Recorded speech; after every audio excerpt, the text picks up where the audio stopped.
Audio 2 शिक्षा और विद्या का सार्थक समन्वित स्वरूप। लेखक वेदमूर्ति तपोनिष्ठ पंडित श्री राम शर्मा आचार्य।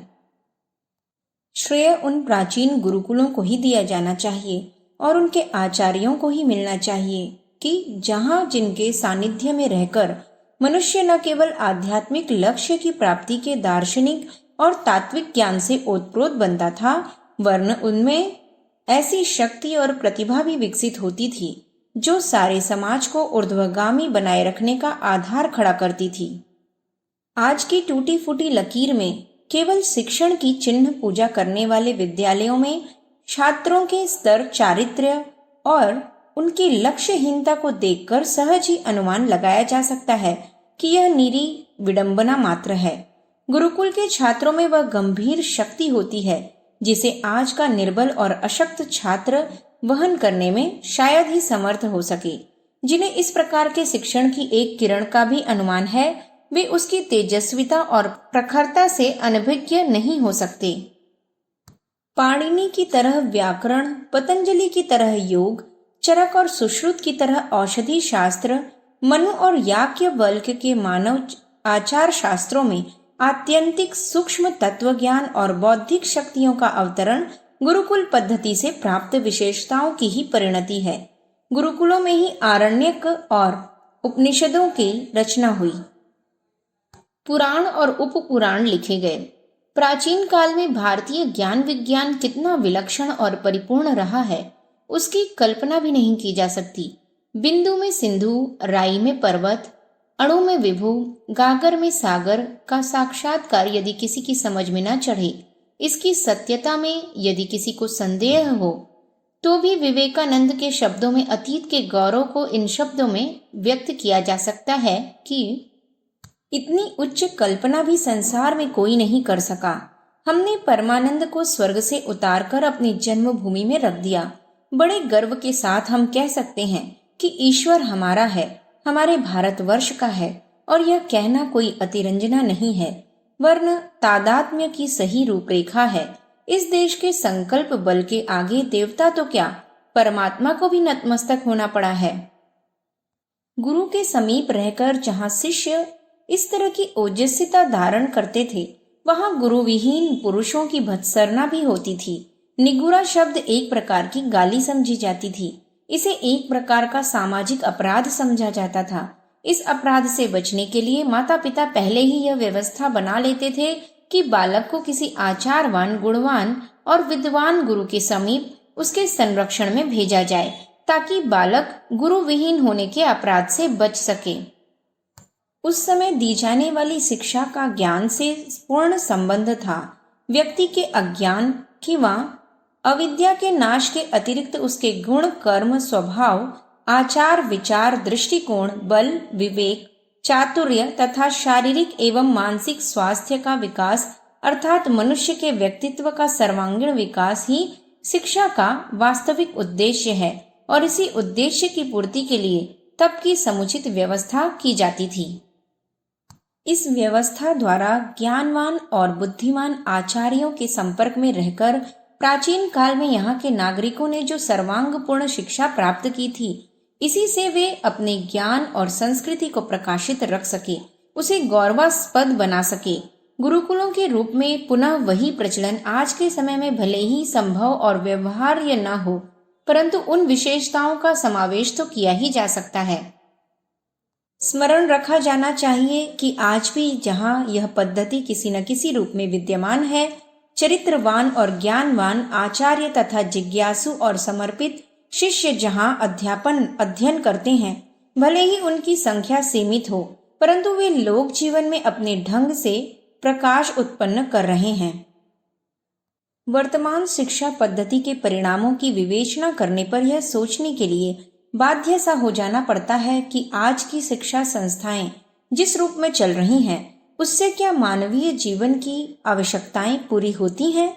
यदि नहीं, तो क्या इसका परिवर्तन और सुधार नहीं किया जाना चाहिए? और यदि किया जाना चाहिए तो उसका स्वरूप क्या हो सकता है? उसका एक ही उत्तर है कि विद्यार्थी जीवन में तपश्चर्या, तत्परता और संयम भावना जागृत की जाए। गुरु शिष्यों के संबंध में स्नेह, अपनत्व और आदर, अनुशासन के मूल्यों की प्रतिष्ठा की जाए। इसके लिए सर्वप्रथम योग्य, विचारवान, दृढ़ चरित्र तथा प्राज्ञ अध्यापकों को ढूंढ निकालना पड़ेगा। शिक्षा की नींव जब तक चरित्रवान व्यक्तियों के हाथों में नहीं पड़ेगी, तब तक राष्ट्रीय जीवन के विकास की समस्या हल न हो सकेगी। राष्ट्र को ज्ञानवान, प्राणवान, शक्तिवान, समुन्नत और सुविकसित बनाने के लिए वर्तमान शिक्षा पद्धति में परिवर्तन नितांत और अनिवार्य आवश्यक है। शिक्षा का लक्ष्य व्यक्तित्व का सर्वांगीण विकास। मनुष्य की स्थिति अन्य प्राणियों से सर्वथा भिन्न है। वह समाज में रहता है, उसकी एक सभ्यता है, सुसंस्कृत आचरण की उससे अपेक्षा की जाती है। साथ ही उसे इतना ज्ञान संपन्न भी होना चाहिए कि दुनिया जिस तेजी के साथ आगे बढ़ती जा रही है, उसके साथ कदम से कदम मिलाकर चल सके। यह योग्यता तभी विकसित होती है जब व्यक्तित्व और ज्ञान संपदा की दृष्टि से वह स्वयं कुछ उपार्जित करे। इस योग्य बनने के लिए उसे विरासत में कुछ संस्कार और जानकारी भी प्राप्त हो। इस आवश्यकता की पूर्ति के लिए ही प्राचीन काल से शिक्षा की व्यवस्था की जाती रही है। इस व्यवस्था का स्वरूप भले ही बदलता रहा हो, पर वह प्रचलन में हमेशा अनिवार्य रूप से रही है। इसकी आवश्यकता और शाश्वत उपयोगिता के संबंध में एक मनीषी का कथन है कि शिक्षा जीवन का शाश्वत मूल्य है।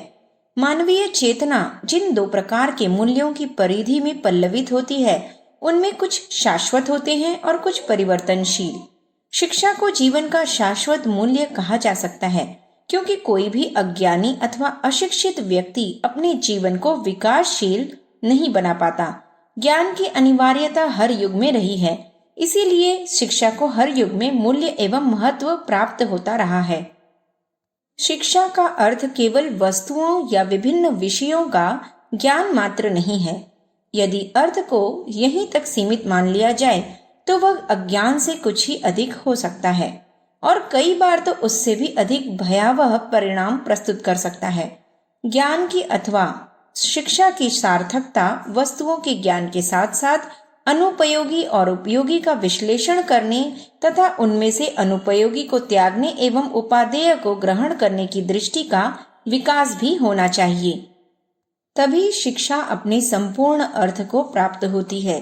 जैन दर्शन के आचारांग सूत्र में दो प्रकार की परिज्ञाओं का उल्लेख है, एक ज्ञ परिज्ञा और दूसरी प्रव्याख्यान परिज्ञा। ज्ञ परिज्ञा से तात्पर्य वस्तुओं का बोध है और प्रव्याख्यान परिज्ञा में हेय का त्याग तथा उपादेय का ग्रहण किया जाता है। इस प्रव्याख्यान परिज्ञा की प्राप्ति ही ज्ञान की सार्थकता कही गई है। प्रव्याख्यान परिज्ञा क्या है? इसे ज्ञान और आचरण का समन्वय भी कहा जा सकता है।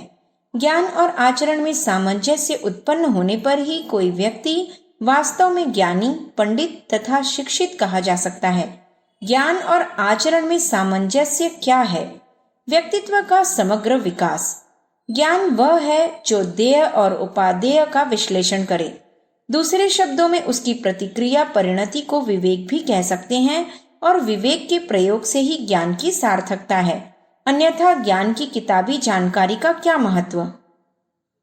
ज्ञान और आचरण में, बोध और विवेक में जो सामंजस्य प्रस्तुत कर सके उसे ही सही अर्थों में शिक्षा या विद्या कहा जा सकता है।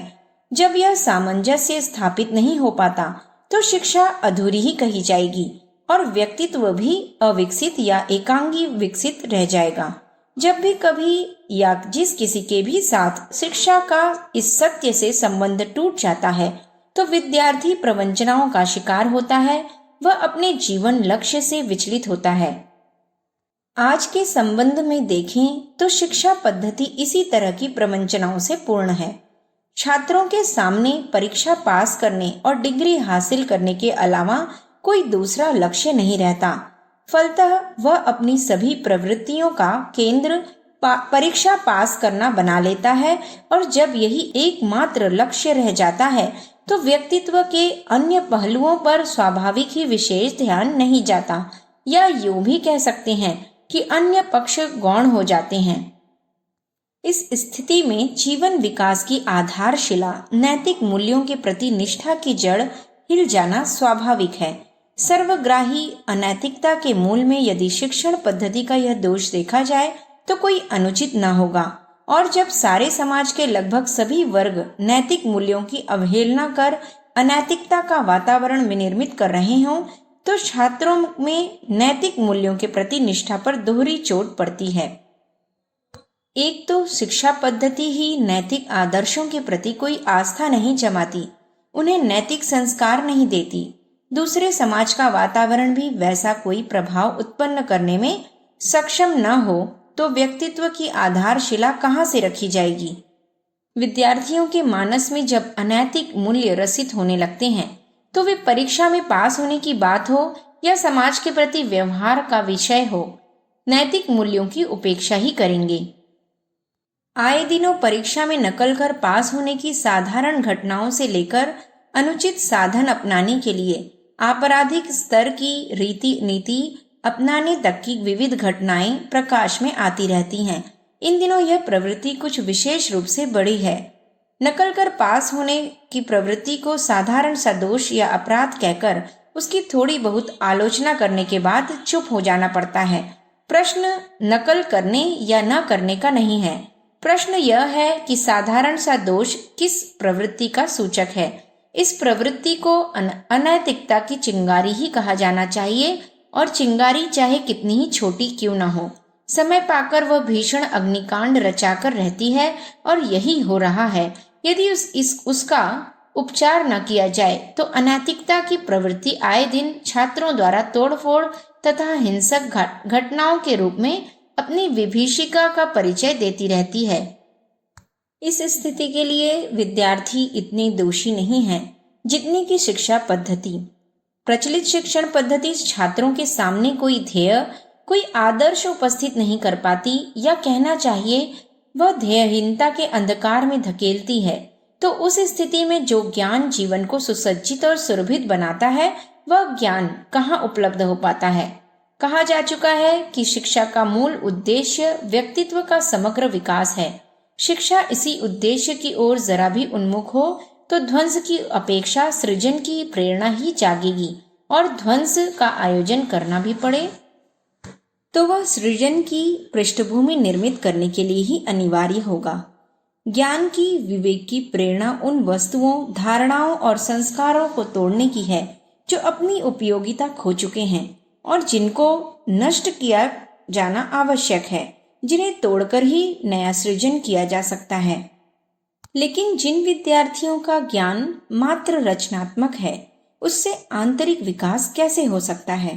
विवेक का जागरण उस स्थिति में हो ही नहीं सकता जबकि समग्र शिक्षा का उद्देश्य विवेक को जागृत करना और व्यक्तित्व को विकसित बनाना हो। इस संदर्भ में एक संत विचारक का कथन है कि विद्यार्थी ज्ञानोपलब्धि के लिए, एकाग्र बनने के लिए, आत्मस्थ बनने के लिए और दूसरों को आत्मस्थ बनाने के लिए अध्ययन करता है। इस संदर्भ को यदि स्मृति में रखा जाए तो व्यग्रता, चपलता, हिंसा और तोड़फोड़ की बात स्वयं समाप्त हो जाती है तथा इसके साथ ही यह भी स्पष्ट हो जाता है कि विद्या का अनुबंध ध्वंस के साथ नहीं, निर्माण के साथ है।